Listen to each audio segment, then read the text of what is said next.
How's it going, guys? I'm your host Coreyman Gaming. Welcome back to this episode of the free-to-play AQ Challenge Bosses series. And for today's video, we are going through the newest boss that just arrived inside of the game. That is the Entropy boss. Okay, so in order to access this boss, just go to today's event and click on Entropy Reckoning. Okay, this quest will be shifted somewhere else in the future, so if you're watching this in the future, it might no longer be here. Okay, it probably won't be here. Alright, so after you have completed the whole quest one time, you can go ahead and just skip right ahead to the challenge battle right now, which is nice. Previously you weren't able to do that, so now they added this checkpoint here, but only after you completed the entire thing once. Okay, so let's go inside of the challenge battle. Okay, this one. Okay, so this one skips the very first version of the fight as well. So the first version of the fight, I'm just going to verbally go through it because it's actually not very difficult. For some reason, people are struggling against it. So first of all, the first version of the fight, everything here is the same. MRM is the same, the resistances are the same, but his attack rotation is slightly different, and on top of that, he doesn't have this plot armor damage cap. So without the plot armor damage cap, you can do lots of things. So you can basically just go ahead and nuke him with your Kindred, with your Torontosaurus Rex, with your what do you call it, Book of Burns, whatever, depending on whatever build you are. So yeah, you can just nuke him down very easily for the first phase. And the first phase, his attack rotation will be dark. Then afterwards he will use an ice attack. Then afterwards, depending on whether his SP is glowing or not, if his SP is glowing, it will be another ice attack. If his SP is not glowing, then it will be a dark attack. So it'll be dark ice and either dark or ice again, depending on whether it's his SP bar is glowing or not. And that's basically it. Okay, I also heard from AEO, someone mentioned that apparently draining his SP does nothing. So yeah, don't bother using Underwhelming for that. Okay, so for this challenge fight, after you beat the other one, okay, so this is the version without JCAF, so it's challenge battle. If you want to fight him with JCAF as your guest, you can go ahead and do that as well. That will also work. Okay, so this one, what we have here, plot armor. So this works like a hard damage cap. So you can't go above 930. You can't damage him more than 931 HP per turn. However, you can bypass this using the fragile status. Not that it's a popular way of beating him, sorry, but you can do that if you want to. Okay, so for today's build, I'm going to go ahead and use a standard Beast Warrior build. So I have 250 strength, 250 charisma, 250 luck.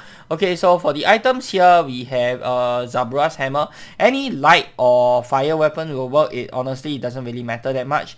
Shields, I have quite a few shields here. So first off, I have Eclipse Dragonlord's Will Shield for my Darkness Shield. For Ice Shield, I have Father Time. For nuking, I have Chieftain's Iron Thorn because this gives me a strength boost. And then for the harm attack later on, we actually have Horosho Void Vindicator from the 10th anniversary. For armors, we will use Predator of the Night for our Darkness armor. And then we also have Horosho Void Vigilante. This will combo with the Horosho Shield later on for his harm attack. Master Fighter armor for our ice armor, and then we have Torontosaurus Rex for nuking or slash his stun phase. For pets, I will be running Fairy Godmother G. I will also recommend running something like Spotter Drake if you want to attempt to stun him. If you're not, then you know you can just stick with Fairy Godmother G. So without further ado, let us begin. Let's start the battle. Okay, so for items, you'll need Essence Orb as per usual. I'm using the level 5 version. You can go ahead and use the level 150 version if you don't want to click so many times. And then I have Shadow Feeder Pendant. This is to help you get extra turns to nuke him down even faster. And then we have your Horosho Void Visor. This is to provide the ice resistance as well as harm resistance later on. This is quite crucial in tanking his harm attack.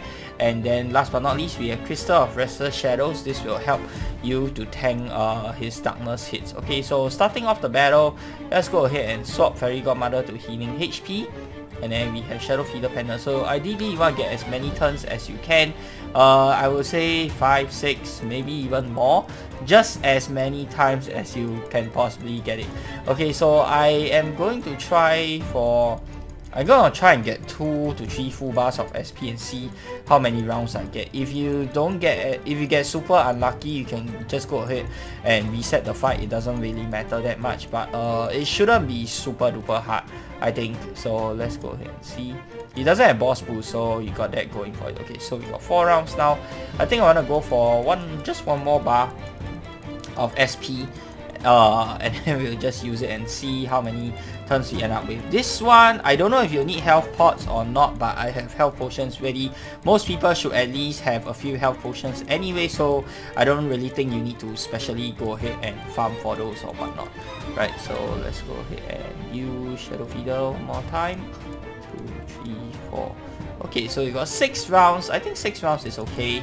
And then you want to give yourself about I don't know, enough SP for nuking, I guess. Okay, so starting off, I'm going to use Chieftain's Iron Thorn first, okay? And then we'll toggle this on, so this will give us 300 strength. I want to switch to Torontosaurus Spec Spider, and what I want to do here is I want to go ahead and nuke this guy with Basket Breath. So let's go ahead and use Basket Breath.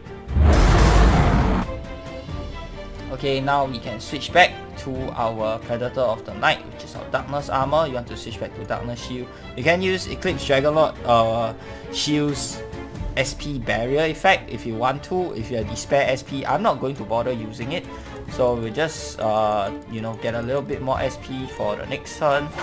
And then that's enough. And right now we can bring out our Crystal of Restless Shadows to help tank the darkness attack. So right now our darkness percentage is 6%. You can get it all the way down to 3% if you really want to, but I think Crystal of Restless Shadows is an item that I use quite a lot in my previous videos. That's why I'm using it here again for simplicity's sake. So for those of you guys who are following along, you don't have to, you know, go ahead and farm for new items.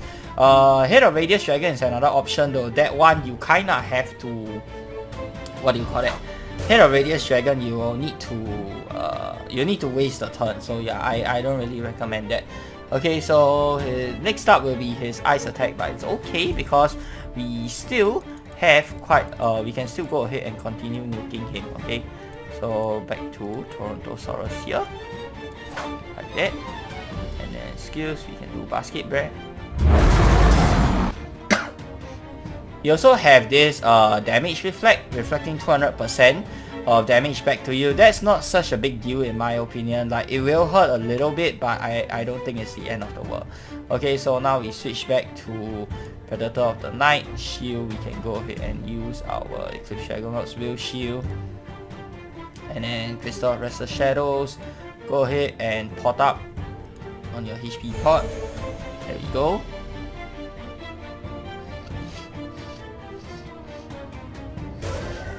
So he hits with Dark again, and now he's going to hit us with Ice. Okay, so to prepare for that, we will want to nuke him again. Okay, so let's go ahead and do the nuking again one more time. Back to Toronto.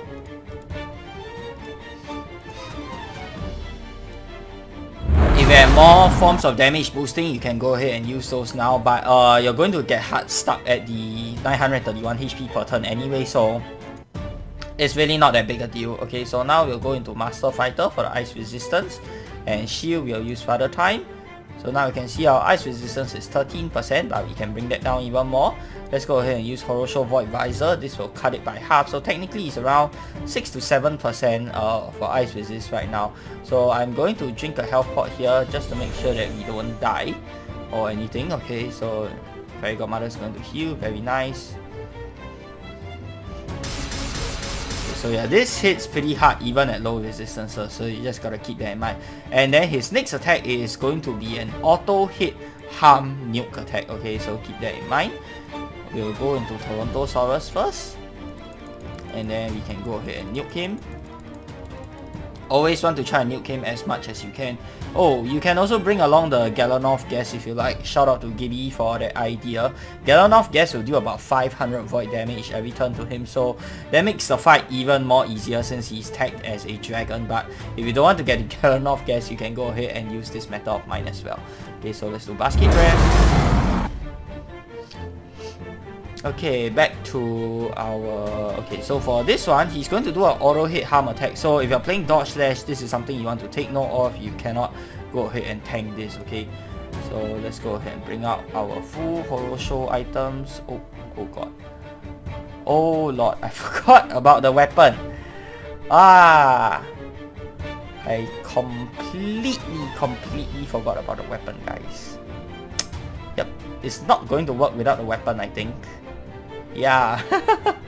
Okay, guess you just have to tank it. It's okay. Even if you mess up like what I did here, it doesn't matter. It doesn't matter, okay? Just to show you guys, even if you don't have harm resistant stuff, you can still tank it just fine. Yeah, 922. The damage should be cut in half. It should be around 400 to 500 if you have the whatever it's called. Yeah, I don't have it, so that kind of sucks for me. But you know what? It's okay. It's okay. We'll live. We'll live. Now we switch back to Torontosaurus. And then we'll use shields, chieftain, Saranton. So yeah, you need the full set. You need the horror show weapon, you need the horror show shield, you need the horror show armor, and last but not least, you need the miscellaneous item in order to get half damage from the harm attack, okay?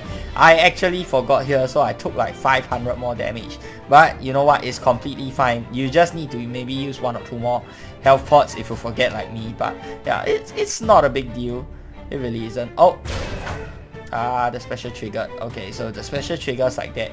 Then, well, you gotta suck it up. Okay, so let's do basket breath. He's going to do charge. So, I don't have to worry about getting attacked. Okay, so here, you have a choice. You can either hit him with many hits, or you can choose to stun him.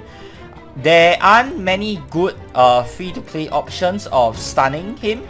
Okay, that's also available all year round. So, and on top of that, it's also not a guaranteed chance to stun him. So the safer play, in my opinion, is to just go ahead and continue hitting him with your basket breath. So as long as you hit him with enough hits, I can't remember what's the number, I think it's 8 or something like that. Yeah, as long as you hit him enough times, you can go ahead and disable his healing or whatnot as well. So yeah, don't be too worried about that. And then now we switch back to Predator of the Night. Okay, Eclipse Dragonaut's Will. Let's go ahead and drink a health pot. Fairy Godmother is going to heal over here. Nice. Okay, so now we interrupted his recovery, which is great. Here you can try and get Shadow Feeder Pendant again. It's a little risky now, but you know what? You can still try and go for it if you have enough health potions or if you have enough healing. So let's see. I want to try going for it again. Oh, there we go. We got it. Okay, so we gotta use this. Okay, yeah, I mean the Torontosaurus, maybe you should get a weapon that has no special, like the Horror Show weapon, but unfortunately I don't have the Horror Show weapon. Cause I forgot about it, damn it. You know what, it's fine, it's totally fine. Let's do basket breath again. Okay, spam it. Nice. Now we go back, Predator of the Night. Okay, so he's going to use his dark attack, so don't forget to equip your Crystal of Restless Shadows, okay? And of course, you want your Darkness Shield, which is Eclipse Dragonaut's Will, and then you want to chuck a health pot. Oh, nice! Critical Lucky Heal. There we go. Very, very nice. I was a little bit worried there. Yep, no worries right now. Okay, go ahead, Shadow Feeder Pendant one more time, and I think the next turn we should be able to kill him. Let's see. We get lucky? Yes, we do. Awesome. Alright, so armor back to Toronto. Shield for the boost. Skill, basket breath. Alright, so next turn he should go down. Don't need any more of that heal. We don't need any more of the HP pots. We don't need any more of that. Okay, and then now we just bring Crystal of Restless Shadows.